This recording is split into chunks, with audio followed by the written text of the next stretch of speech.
Start भन्नु न त स्टार्ट। यहाँ चाहिँ नि स्पेसल्ली यो बनगाड कुपिण्डे नगरपालिका वडा नम्बर 8 मा अवस्थित यो बनगाड कुपिण्डे नगरपालिकाको चाहिँ नि यो अन्तर्गतको बनगाड कुपिण्डे ताल भन्ने छ। यो यतातिरको चाहिँ नि यो ताल भयो।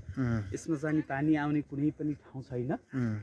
जहिले पनि यो सङ्लो नै हुन्छ। यसमा चाहिँ नि कुनै पनि किसिमका पात पतिङ्गरहरू चाहिँ माथि देखिँदैन। सधैँ पनि एकदम पात पतिङ्गरहरू चाहिँ नि एकदम सफा छ, चञ्चल एकदम। यता चाहिँ नि यो मन्दिर भयो, बुढा देवताको मन्दिर। यसमा चाहिँ नि स्पेसल्ली साँडहरू चढाउने भाले पनि स्पेसल्ली सेतो भाले मात्रै चढ्छ यहाँ, रातो चढ्दैन।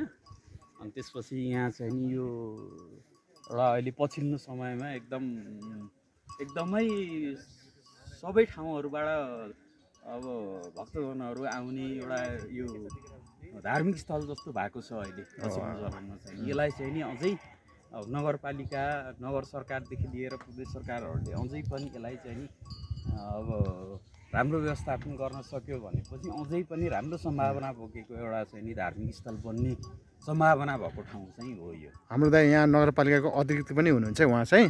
अनि जस उहाँले भने जस्तै यो लास्टै सुन्दर छ, मलाई लास्ट मन पऱ्यो ठाउँ एकदम है, दामी छ।